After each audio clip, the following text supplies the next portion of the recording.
से कुछ भी मेरे से हो नहीं सकता, खाली आए हैं खाली चले जाएंगे। तो सच बताओ, मेरा भी तो हिस्सा बाप की प्रॉपर्टी में है कि नहीं है? है। और वो सब तुमने बांट लिया, मेरा हिस्सा भी तो तुम्हारे हिस्से में दब गया, क्योंकि हमारा हिस्सा। इसीलिए तो तुम मुझे रोटी खिलाते हो, इसलिए नहीं खिलाते कि कोई रोटी संतो खिलाना चाहिए, इसलिए खिलाते, इसलिए खिलाते। मजबूरी है तुम्हें कि तुमने मेरा हिस्सा दाब रखा है, तुम्हें तो देना ही रोटी पड़ेगी, मुझे कपड़े देने ही पड़ेंगे, मुझे अपने घर में सुलाना ही पड़ेगा, मुझे अपने घर में रखना ही पड़ेगा। ये ताकत तुम्हारी क्या है कि तुम ना रखो, चूंकि मेरी प्रॉपर्टी दाब करके सब बैठ गए हो और मैं अकेला तनहा बेटा रह गया हूं अपने बाप का, तो सारी प्रॉपर्टी में मेरा समान रूप से हिस्सा है। बोलो, तो मेरा बाप ठीक है कि तुम्हारा? तुम्हारे बाप के पास जो था उसको तुमने थोड़ा थोड़ा बांट लिया, हमारे बाप का हिस्सा बांटने में कोई आता ही नहीं। बाप हमसे नाराज हो जाए, क्या हो जाए?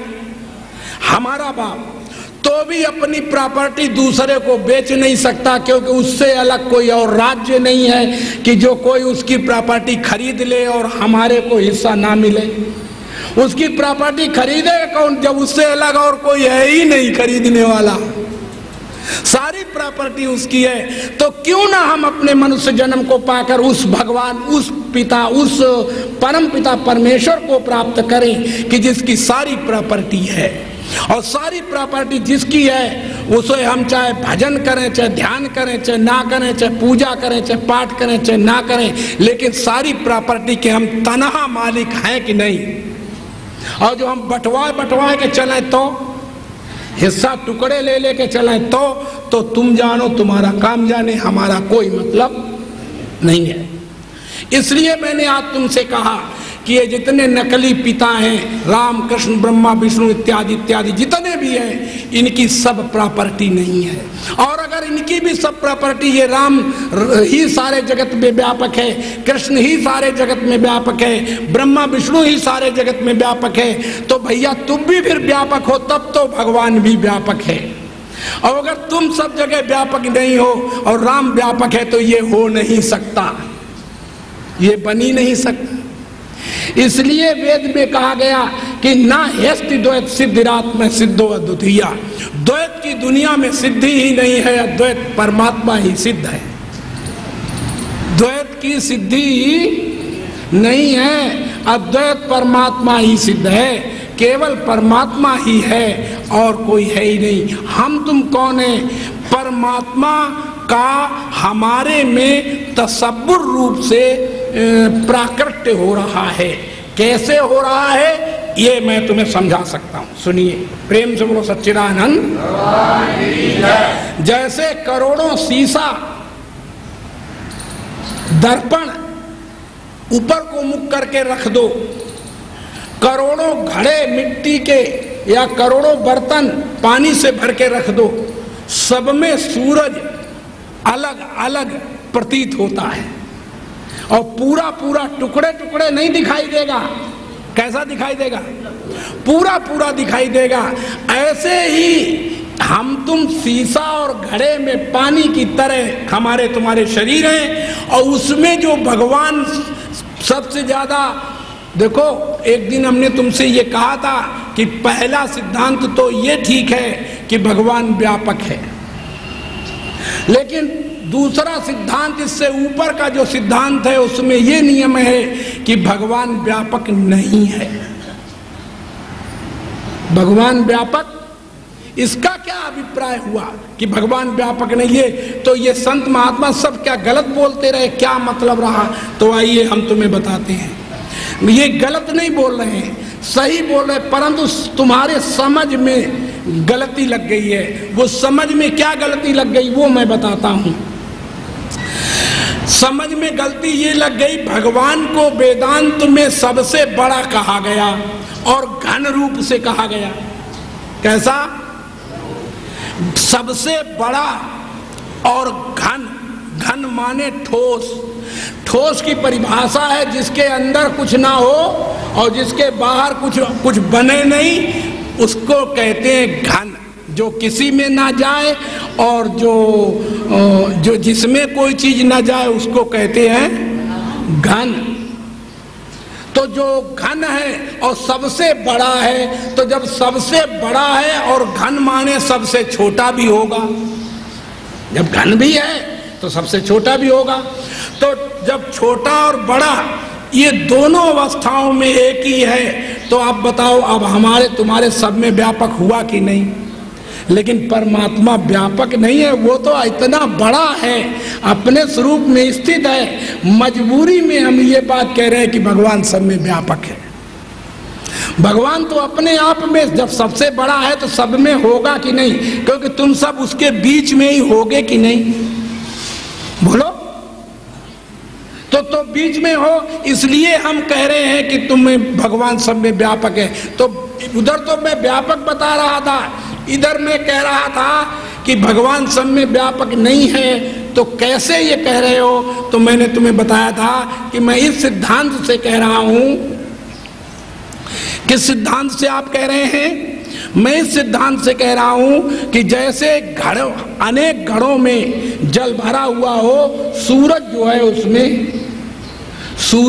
है उसमें एक सा पूरा हर घड़े में दिखाई देने लगता है। वैसे ही मेरे शरीर में वो जो व्यापक भगवान है, सबसे बड़ा है, उसका आकार मेरे अंदर एकदम आ जाता है। और वो तसव्वुर बन शीशे में जैसे हमारा स्वरूप होता है, वो स्वरूप की तरह हमारे में भगवान या हमारे में हमारी सत्ता जीव की या भगवान की मालूम पड़ने लगती है। और ये हमारी गलती है कि जीव की सत्ता तो है ही नहीं, एकमात्र परमात्मा सत्ता ही है। तो तुम कहोगे ये कैसे? तो मैं बताता हूँ। हमारे यहाँ इस संसार में ये नियम बताया गया है कि भगवान एक है जो सब जगह व्यापक है। क्या बताया गया? भगवान एक है जो सब जगह व्यापक है। और दो सत्ताएं और बताई गई हैं कि एक प्रकृति की सत्ता है और एक जीव की सत्ता है। और भगवान की जो सत्ता तीसरी है वो व्यापक है, सब जगह है। तो जरा गौर करना, भगवान की जो व्यापक सत्ता पहले हटा दो, फिर ये प्रकृति और ये जीव रहेगा। मन रहेगा कहाँ जब व्यापक ही नहीं होगा? जब पहले वाला होगा ही नहीं तो तुम किस में होगे? तो याद रखो, जितने अंश में प्रकृति है उसके अंदर जितना भगवान आया है, तो उसमें जितना वो प्रकृति बनी है, तो प्रकृति जितने में बनी है उसमें उस प्रकृति से पहले वो प्रकृति की जगह वो भगवान था कि नहीं? तो भगवान को ही नाम प्रकृति रखा गया। और जितने में जीव कहा गया, उस जीव में भगवान पहले होगा कि नहीं? होगा। तो जब हमने जीव कहा तो उसी भगवान को ही जीव कहा कि और किसी को कह दिया? तो बताओ, भगवान से अलग प्रकृति और जीव की सत्ता क्या हुई? कोई सिद्ध कर सकता है दुनिया में? और हाँ, एक तरह कर लेते, मजे की बात आती तब। बड़े चालाक लोग हैं ना दुनिया, तो वो कर तो जाते, लेकिन जब कहते प्रकृति भी सब जगह व्यापक है और ईश्वर भी सब जगह व्यापक है और सब जगह जीव भी व्यापक है, तब तो कर लेते भाई। तब तो वो एक सत्ता से तीन सत्ता कह देते, तब तो बात ठीक बनती। लेकिन वहां तो जीव और प्रकृति को अल्पज्ञ कहा गया और थोड़े हिस्से में कहा गया, और ईश्वर को सर्व सत्ता में कहा गया कि सर्व जगह व्यापक है। इसलिए त्रैतवाद बनता ही नहीं है, त्रैत हो ही नहीं सकता। अद्वैत आत्मा ही सिद्ध है, ना हेस्ति द्वैत सिद्धिरात्मा सिद्धो अद्वितीया। अद्वैत परमात्मा की सिद्धि है और द्वैत और त्रैतवाद सिद्ध है ही नहीं।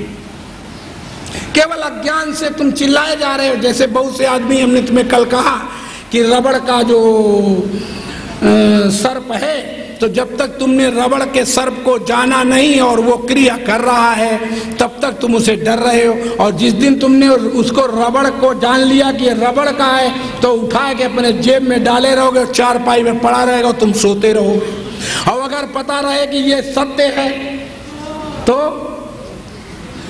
फिर वह तुम्हें दुखदाई इतना होगा कि तुम्हें चैन नहीं लेने देगा।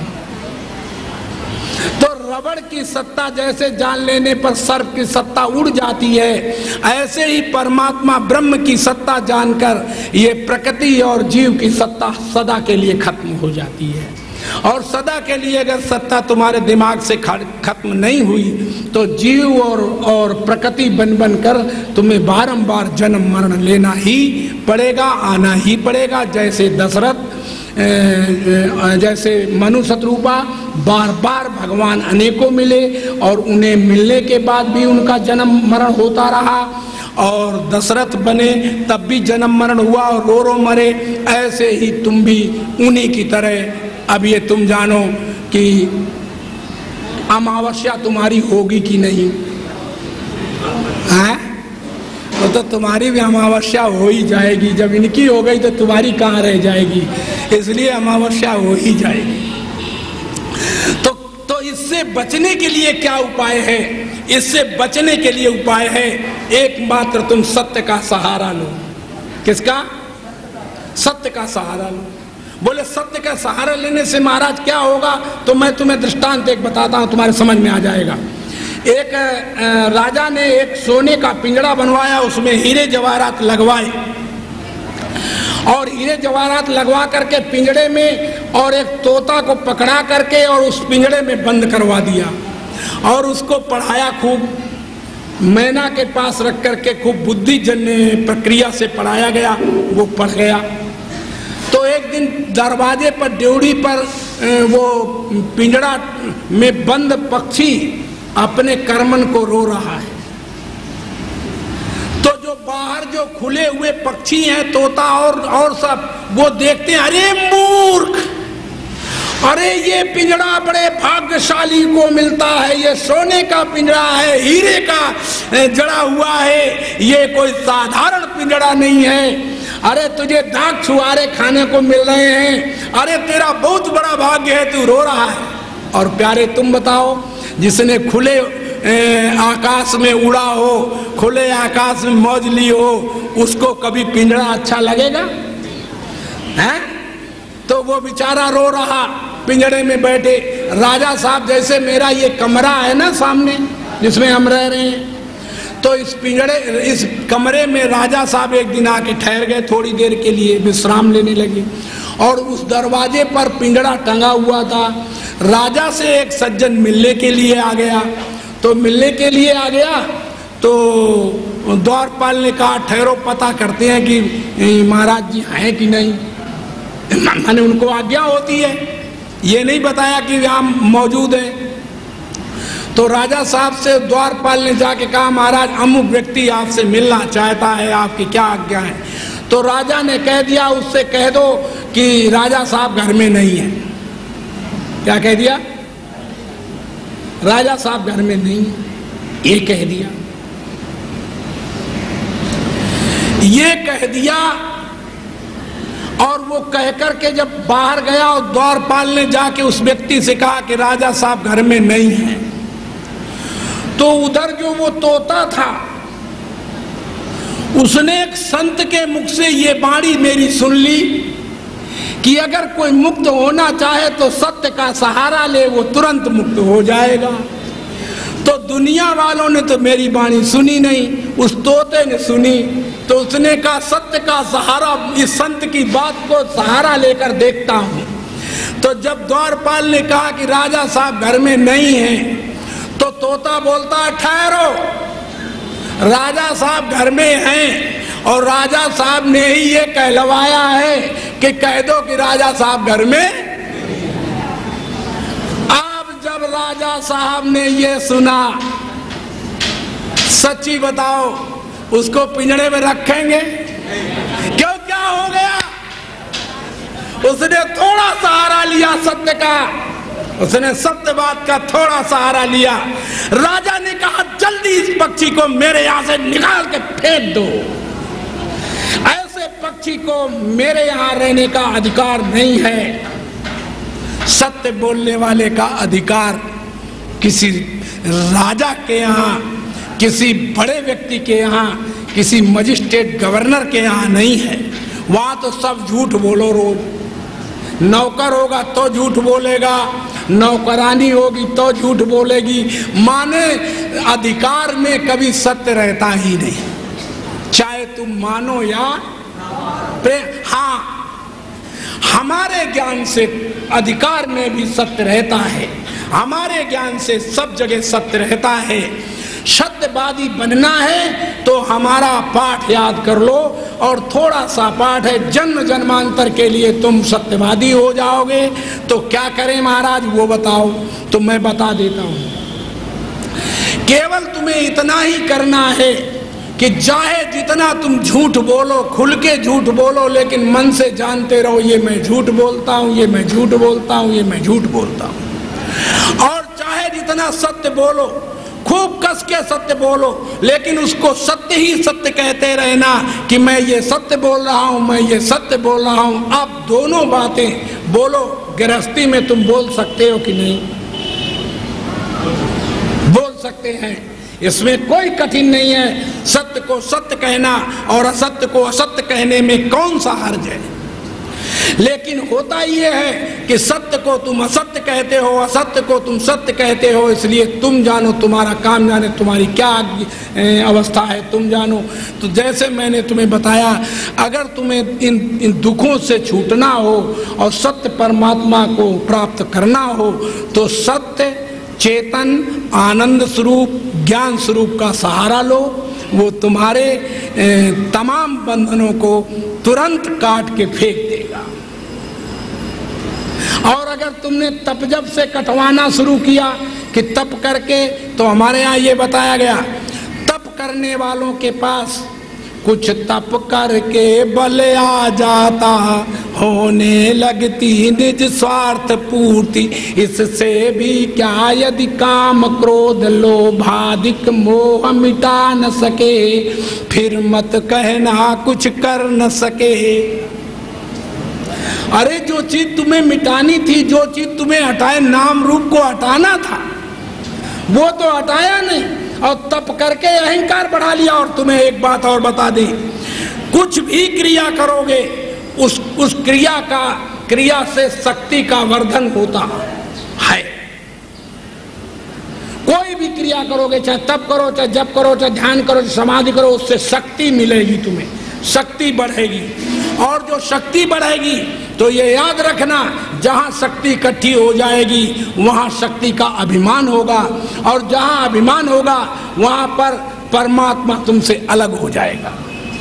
इसलिए शक्ति से परमात्मा को प्राप्त कर लेना करता कोई अगर, तो फिर हनुमान भगवान को प्राप्त कर जाता।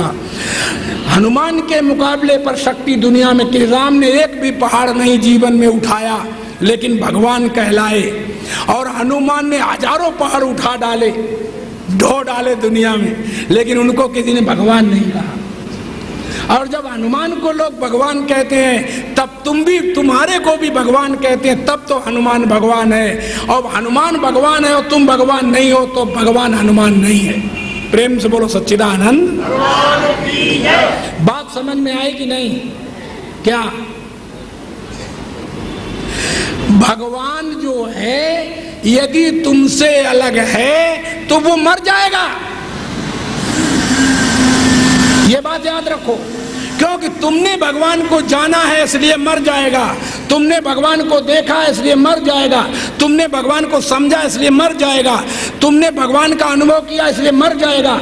अनुभव आदि में आने वाला, बुद्धि मन से समझने वाला और आंख से देखने वाला, इंद्रियों से पकड़ने अनुभव करने वाला जो है वो सत्य नहीं होता, वो मिथ्या होता है, वो झूठ होता है, वो सत्य नहीं है। प्रेम से बोलो सच्चिदानंद।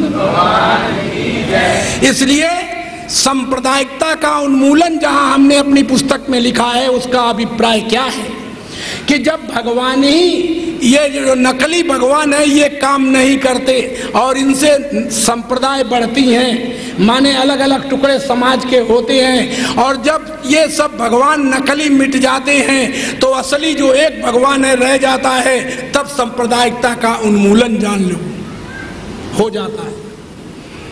ये सांप्रदायिकता क्यों बढ़ जाती है? क्योंकि अनेक भगवान बढ़ जाते हैं। इस दुनिया में आजकल 200-400 भगवान तो जिंदा घूम रहे हैं। कितने?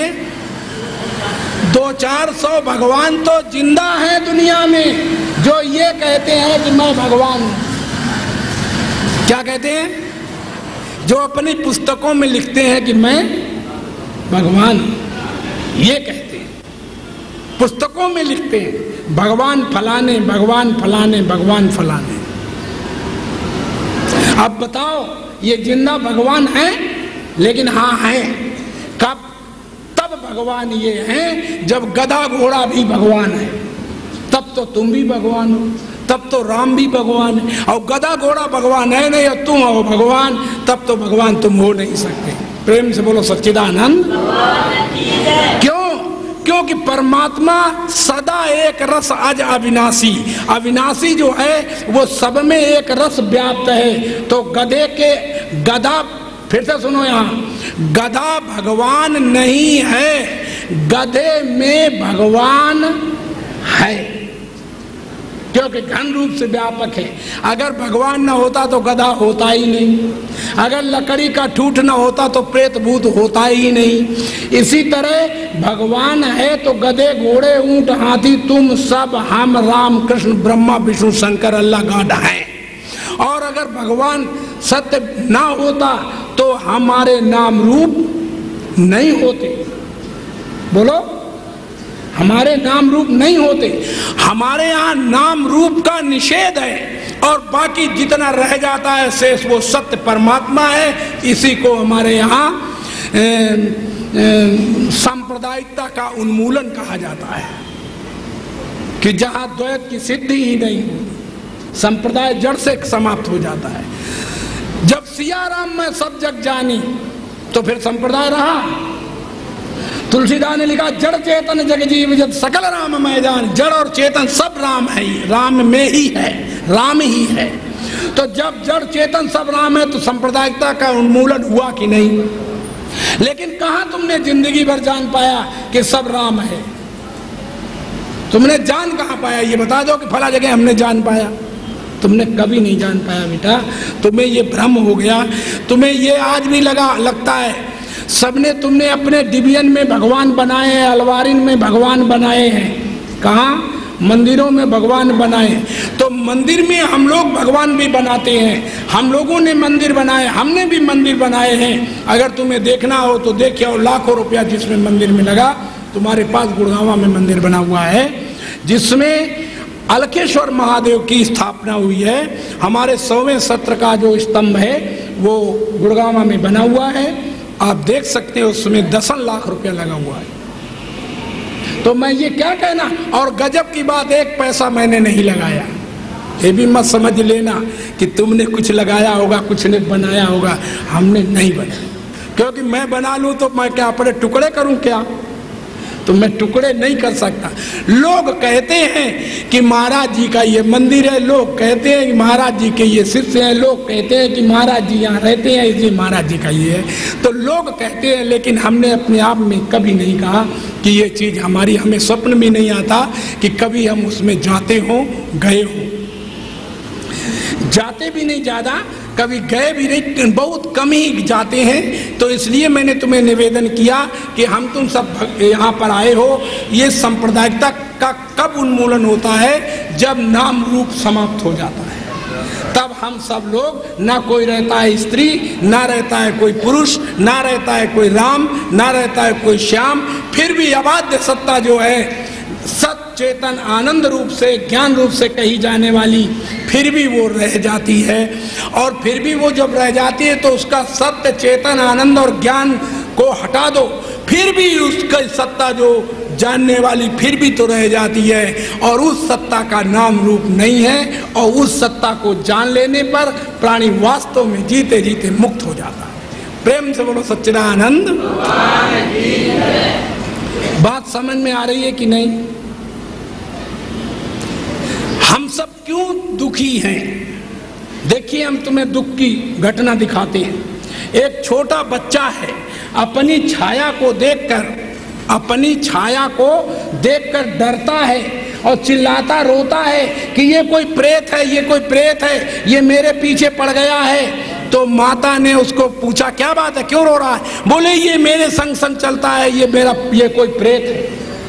तो माँ ने फौरन उसको पकड़ा और छाया में खड़ा कर दिया और कहा कि बेटा देख, अब प्रेत नहीं है। देखा तो उसने देखा, अब नहीं है।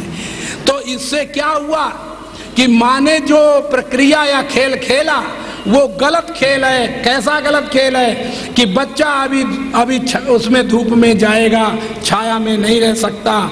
तो जब जाएगा तो फिर वो दिखाई देगा, छाया दिखाई देगी कि नहीं, फिर वो समझेगा अभी प्रेत नहीं था, अब प्रेत आ गया, तो और उसकी भ्रांति बढ़ जाएगी। ऐसे भ्रांति नहीं मिटेगी। तो एक व्यक्ति आया, जब रो रहा था तो समझदार व्यक्ति ने कहा, बेटा ये तो जो तुम्हें प्रेत दिखाई देता ये तुम ही हो। तो उसने कहा, मैं कैसे हूं? मैं और हूं और ये और है। तो उन्होंने कहा, बेटा तुम नहीं मानते हो तो इसको पकड़ो।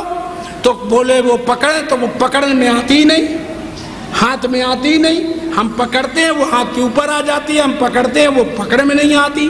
तो बच्चा के जब हाथ में पकड़ में नहीं आती तो कहा, हम कैसे हैं, ये तो हम है ही नहीं। तो उन्होंने कहा, बेटा तुम गलती से एक काम कर रहे हो। बोले, क्या कर रहे हो? तुम इस छाया को पकड़ रहे हो। हमने तुम्हें ये आज्ञा दी है, हमने तुम्हें ये बताया है। बोले, क्या? कि ये छाया ही तुम ही हो। तो उसने कहा, मैं कैसे हूं? तो कहा, छाया को पकड़ने के लिए तुम अपने को पकड़ो तो छाया पकड़ जाएगी। बोले, कैसे? बोले, तुम हाथ अपना उठाओ और अपने सिर को पकड़ो। तो हाथ उठाया और उसके सिर को पकड़ाया। कहा, देख बेटा, छाया ने तुझे पकड़ लिया कि नहीं? ओ, उसने कहा, इधर उंगली कर। उंगली की और कहा, इस उंगली को तुम पकड़, देख छाया में पकड़ गई उंगली तेरी की नहीं। बच्चे के समझ में आ गया कि ये हम ही हैं, क्योंकि हम अपने को पकड़ते हैं तो ये पकड़ में आ जाती है, और अगर हम इसको पकड़ते हैं तो ये आगे आगे भागती है। इसलिए अपने को पकड़ करके वो पकड़ा। इस तरह से परमात्मा को जो कोई प्राप्त करना या पकड़ना चाहता है तो वो अपने को पकड़े तो तुरंत भगवान मिल जाएगा, और जो अपने को नहीं पकड़ता और दूसरे को पकड़ के कहता है ये भगवान है, वो भगवान है, वो भगवान, तो उसको भगवान नहीं, छल मिलता है, भ्रम होता है, उसे कभी भगवान नहीं मिलता। इसलिए मैं आपसे निवेदन कर रहा था कि मनुष्य जन्म जो मिला है उसमें तुम कभी बेहोशी में मत काट देना। ये बेहोशी का सौदा नहीं है। बेहोशी तो हमारी थी जब हम पशु पक्षी बन के घूम रहे थे, जब हम जानवर बन के घूम रहे थे तब हम बेहोश थे। और अब मनुष्य जन्म मिला है, अब हमें भवसागर से पार करने के लिए द्वार मिल गया है। और जब द्वार मिल गया है तो इस द्वार को पा करके जो आदमी बाहर नहीं निकलता, तुम ही बताओ कि वो पिंजड़े में बंद पक्षी, उसने थोड़ा सा सत्य का सहारा लिया। राजा ने कहा, जल्दी मेरे यहां से निकाल दो इसको। बोलो, निकाला गया कि नहीं? और अगर तुमने सत्य का सहारा नहीं लिया और झूठ का सहारा लेते रहे जिंदगी भर, तो कमाई तो तुम कितनी भी झूठ और सत्य बोल करके करते रहे ना, कि सत्य को झूठ कहते रहना, झूठ को सत्य कहते रहना, ये तो हो सकता है। लेकिन जब मरोगे ना तो हाथ में कुछ भी नहीं होगा। चाहे 1 नंबर की कमाई करो, चाहे 10 नंबर कमाई करो, चाहे 50 नंबर की कमाई करो, लेकिन तुम्हारे हाथ में जाने वाला कुछ भी नहीं है। इसलिए मनुष्य को कितना पैदा करना चाहिए, जितना मनुष्य जीवन में चैन से अपने तरफ से जी सके और चैन ले सके, मौज ले सके, उतनी ही कमाई करना चाहिए। उससे ज्यादा कमाई बोलो करनी चाहिए। जब तू छोड़ जाएगा, और हमने देखे हैं कि अरबों खरबों की संपत्ति, तुलसीदास ने लिखा, अरब खरब लो द्रव्य जो उदय अस्त लो राज, जो तुलसी निज मरण है आवे कौन है काज। जब निज मरण है तो वो जो संपत्ति छोड़ के मरोगे उसका क्या होगा? तुम बताओ उसका क्या होगा? इसलिए हमें कितना जितना मिले उतना ही चाहिए। साईं उतना दीजिए जामे कुटुंब समाए, मैं भी भूखा ना रहूं पर अतिथि न भूखा जाए। कोई अतिथि हमारे दरवाजे पर आ जाए वो भी भूखा न जा सके, इतना तो ठीक है। इतना तो कोई नंगा आ जाए उसे हम कपड़े दे सकें, कोई भूखा आ जाए उसे हम भोजन दे सकें, प्यासा आ जाए उसे जल दे सकें, इतना तो हमें चाहिए ही चाहिए। और कोई धन से अभाव में ग्रसित हो तो उसको इतना धन मेरे पास होना चाहिए कि उसको हम धन की प्यास मिटाते रहें, थोड़ी बहुत, ज़्यादा तो नहीं मिटा सकते क्योंकि ज़्यादा मिट ही नहीं सकती। देखो याद रखो, माया किसे कहते हैं? जो चीज़ जितनी ज़्यादा भोगी जाती है, जो जितनी चीज इकट्ठी की जाती है उसमें कभी आदमी तृप्त नहीं होता और कहेगा और लाओ और लाओ और लाओ और लाओ। भोग भोगने से बढ़ता है, भोग भोगने से माने तृष्णा बढ़ती है भोग की। इसलिए भोग भोगने से भोगान भुक्ता वयमेव भुक्ता तपहा न तपता वयमेव तपता। हम तप को तपने गए तो तप को तप के तो हम खत्म नहीं कर पाए बल्कि तप ने हमें तप लिया। हम भोग भोगने गए, भोगों को भोग कर हम तो भोग भोग के खत्म नहीं कर पाए भोगों को, बल्कि भोगों ने हमको भोग लिया। नहीं भोगा? इसलिए याद रखो, ये भोग भोगने वाले और तप करने वाले ये दोनों लोग इस शरीर के ऊपर अत्याचार करते हैं। और जो परमात्मा को प्राप्त होना चाहते हैं वो तपजप ध्यान समाधि इन दोनों चीजों से ऊपर उठकर, भोग से और तप आदि से ऊपर उठकर उस सत्य परमात्मा का ज्ञान करते हैं। कैसे करते हैं? कि जैसे केवल नाम रूप अपना हटाओ कि सबसे पहले हमारा कौन नाम होगा, तो सबसे पहले तुम्हारी बुद्धि लगा के देखो तो शुक्राणु कहा जाएगा। क्या कहा जाएगा? कि शुक्राणु के रूप में पिता के गर्भ में होंगे। लेकिन शुक्राणु से पहले तुम कौन थे? तो बोले ये हमें अच्छा मालूम है। तो कहे कि पहले हम अन्न होंगे, तो अन्न से पहले तुम कौन थे? पृथ्वी। और पृथ्वी से पहले कौन थे? जल। जल से पहले कौन थे? अग्नि। अग्नि से पहले वायु। वायु से पहले आकाश। आकाश से पहले कारण। कारण से पहले महाकारण। महाकारण से पहले मय तत्व। और मय तत्व से पहले हिरण्यगर्भ। और हिरण्यगर्भ से पहले ईश्वर। तो तुम कौन थे पहले? अरे कौन थे पहले? और जब मरोगे, मरने के बाद कौन रह जाओगे? ईश्वर नाम रूप से रहते रहे। और अगर नाम रूप याद रखा तो फिर से आओ जन्म लो, फिर मरो जन्म। तो नाम रूप का निषेध कर देने वाला व्यक्ति इस जन्म में जन्म मरण से छूट जाता है। प्रेम से बोलो सच्चिदानंद भगवान की। संतो कौन आवे है कौन जावे, बोले है वाकी खबर करो। संतो कौन आवे है कौन जावे, बोले है वाकी खबर करो। सुने है वाकी शोध करो।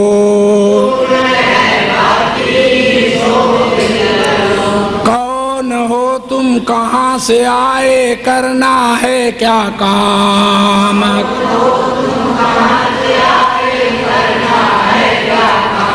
क्या करने में लग रहे हो रे, कहाँ पाओगे बीस राम, बोले है वाकी खबर करो। क्या करने में पाओगे बीस राम, बोले है वाकी। संतो कौन आवे है कौन जावे, बोले है वाकी खबर करो। संतो कौन आवे है कौन जावे, बोले है वाकी खबर करो। धरो आदमी नाम, पानी को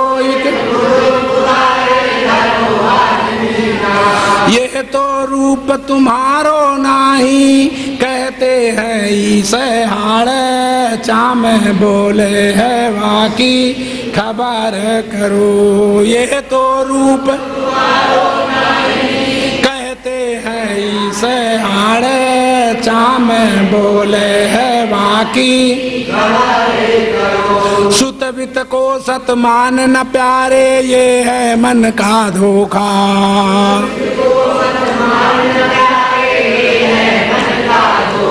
ये तू मेरा तेरा समझे, आत्म रूप अनोखा बोले है वाकी खबर करो। ये तू मेरा तेरा समझे, आत्म रूप अनोखा बोले है वाकी खबर करो। गुरु वचनों पर डट जा प्यारे, जो चाहे कल्याण। गुरु वचनों पर तत्वमसी का लक्ष्य समझकर, पालो तुम पादा निर्वाण बोले है वाकी खबर करो। तत्वमसी का लक्ष्य समझकर, पालो तुम पादा निर्वाण बोले है वाकी खबर करो। संतो कौन आवे है कौन जावे, बोले है वाकी खबर करो। संतो कौन आवे है कौन जावे, बोले है वाकी खबर करो। प्रेम से बोलो सच्चिदानंद भगवान की। ख्याल में लो, थोड़ी सी समीक्षा और कर देते हैं 5-7 मिनट में, क्योंकि जो कल शाम की समीक्षा हुई, जो मैंने बोला था उसकी समीक्षा में ये कहना हमको है, चूँकि शेष सा रहे, यानी ज़्यादा अच्छा खुलासा नहीं हुआ कि दुनिया में आपको हर वस्तु से चाहिए, हर वस्तु नहीं चाहिए। हर भगवान नहीं चाहिए, भगवान से चाहिए। ये बात तुम अच्छी तरह जान गए थे। और क्यों नहीं चाहिए, तो ये बात की थोड़ी सी बात और हम कर देते हैं। हमने कहा था भगवान वो है जो सबसे ज़्यादा प्यारा, सबको प्यारा, सबसे ज़्यादा सुंदर, सबको सुंदर, सबसे ज़्यादा कीमती, सबको कीमती, और सबसे ज़्यादा मोहक, और सबसे ज़्यादा ऐश्वर्य वाला, और एक रस अव्यय, ऐसा भगवान है। तो ऐसे भगवान को जब हम खोजने चले तो ये ऐसा भगवान था कहाँ, है कहाँ? तो हमने तुम्हें बताया कि हर क्रिया में हम सुख को चाहते हैं। किसको? सुख को चाहते हैं। और जब सुख को चाहते हैं तो सुख से चाहते हैं आनंद, और आनंद स्वरूप है भगवान। आनंद स्वरूप कौन है? हर क्रिया में आनंद को ढूंढते हैं, और आनंद स्वरूप भगवान है, और वो भगवान सबसे ज्यादा कीमती है। तो हमने ये देखना है सबसे ज्यादा कीमती है कौन। तो आइए तुम्हें समझाएं। जितने तुम्हारे भगवान हैं, जितने हो ये नहीं मैं जानता कितने, एक कमरे में बुला लो, और जितने तुम्हारे प्यारे हो, जिनको तुम बहुत ज्यादा प्यारा समझते हो, अपने कमरे में उसी में बुला लो, और तुम भी उसी कमरे में घुस जाओ, और कुंडी अंदर से बाहर से लगवा लो, और फिर भीतर लगा लो आग। क्या लगा दो? तो सच्ची बताओ कौन किसको बचाएगा? कौन भगवान को बचाएगा? कौन देवी देवता, कौन लड़के बच्चों को, कौन नाती पोतो? सबसे पहले तो सब कहेंगे कि हमारे बच जाएं, हमारे बच जाएं, लेकिन जब उनके ऊपर खुद जलने लगेंगे तब कोई भगवान प्यारा नहीं लगेगा। अपने आप को तुम बचाओगे। और जब अपने आप को बचाया तो कैसे बचाया? कि अपना शरीर जल जाए, साड़ियाँ नोच के फेंक दी, साड़ियाँ उतार के फेंक दी, शरीर को जहाँ पर अग्नि थी वहाँ पर पैर रख के कि पैर जल जाए कोई बात नहीं, हाथ जल जाए कोई बात नहीं, शरीर जल जाए थोड़ा बहुत कोई बात नहीं, लेकिन इसमें जो रहने वाला है वो बच जाए। तो कीमती कौन हुआ? इसमें रहने वाला कीमती है और जो वो सबसे ज्यादा रहने वाला कीमती है। इसीलिए राम मिले और तुम्हें वो अपना तुम्हारा जो सबसे ज्यादा अंदर कीमती है वो मर जाए पहले, राम मिलने से 1 सेकंड पहले तुमसे मर जाए, निकल जाए, तो बोलो राम किसी को चाहिए, कृष्ण किसी को चाहिए, क्योंकि अपना आपा सबसे ज्यादा कीमती। परंतु होता ये है कि वो अपना आपा अपने अंदर है, वो बाहर नहीं है। और जब बाहर नहीं है तो और वो अपना आपा ही सबसे ज्यादा प्रिय, सबको प्रिय, सबसे ज्यादा कीमती, सबको कीमती, सब आनंददायक है। और उसी आनंददायक के लिए हर कर्म प्राणी करता है। और जब हर प्राणी करता है तो वो आनंद स्वरूप तो तुम्हारे अंदर ही है। तो अपना ही आपा हम पहले मन बुद्धि चित्त इनमें से निकल करके अपनी आंख से प्रकाश को लेकर के और तुम्हारे ऊपर डालते हैं, अपने से बाहर डालते हैं। बाहर डाल करके इस सारे जगत को प्रकाश से प्रकाशित करके अलग अलग रूपों में हम उसको बना लेते हैं। अपना प्रकाश निकाला, तुम्हारे ऊपर प्रकाश पहले है और हमारी आंखें नहीं है, तो बोलो फिर हो तुम कुछ नहीं, कुछ नहीं है। इसलिए हम पहले हैं, हम पहले इनसे निकल करके तुम्हारे ऊपर अपना प्रकाश डालते हैं। उस अंधेरे को देखने के लिए भी हमें आंखें चाहिए, उजाला को देखने के लिए तो आंखें चाहिए ही चाहिए, लेकिन अंधेरे को देखने के लिए भी हमें आंखें चाहिए। एक दिन मुल्ला नसरुद्दीन थे, तो वो अपने नौकर से बोले, रात्रि में सोते सोते सर्दी थी तो एक एक कमरे में लेटे थे, तो कहने लगे कि फलाने, बोले हाँ मुल्ला जी, बोले ऐसा है कि देख सूरज उदय हुआ है कि नहीं, बाहर निकल के देख।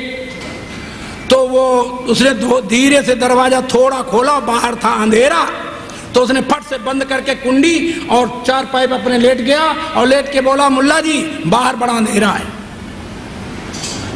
तो मुल्ला जी बोले बेवकूफ, अगर बाहर अंधेरा है तो लालटेन जला के देख ले। अरे जब बाहर अंधेरा है तो क्या कर, लालटेन जला करके देख ले कि प्रकाश सूरज उदय हुआ कि नहीं। बात समझ में आएगी नहीं? क्या लालटेन जलानी पड़ेगी? क्यों? अरे भाई देखो, कुछ चीजें होती जिन पर प्रकाश अपना पहले डाला जाता है, कुछ चीजें होती हैं जिन पर प्रकाश नहीं डाला जाता। जैसे देखिए, तुमको देखने के लिए हमको प्रकाश चाहिए, तुमको देखने के लिए हमको आंखें चाहिए, तुमको देखने के लिए हमको बहुत चीजें चाहिए, लेकिन बताओ सूरज को देखने के लिए हमको क्या चाहिए? केवल आंख चाहिए। क्या चाहिए? केवल आंख चाहिए। सूरज की गोलाई को देखने के लिए हमें क्या चाहिए? केवल आंख चाहिए। सूरज के रंग देखने के लिए क्या चाहिए? हमें केवल आंख चाहिए।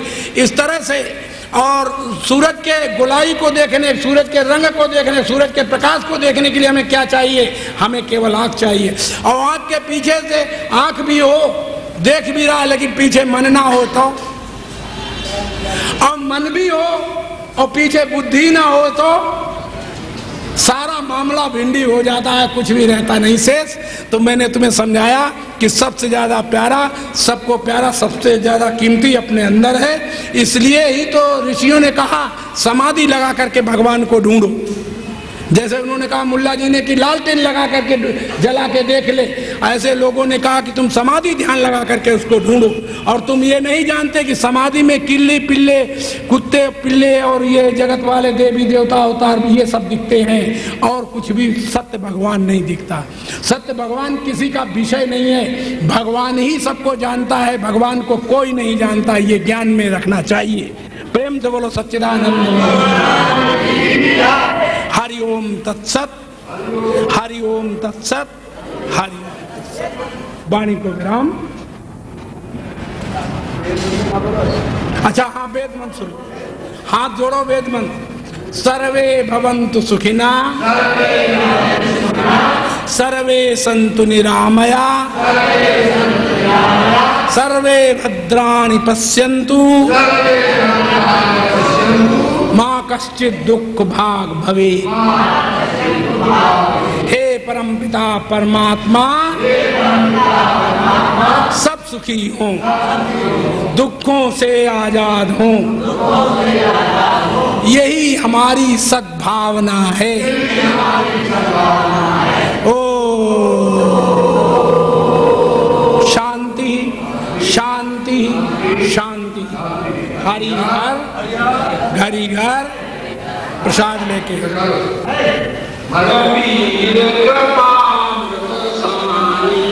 फिर मांग की आवाज कि अब कुछ मांगो। दोनों जब चल गए तो कहा तुम मांगो, हे मनु कुछ मांगो, शत्रुपा कुछ मांगो मांगो मांगो। तो मनु ने कहा ये हमारा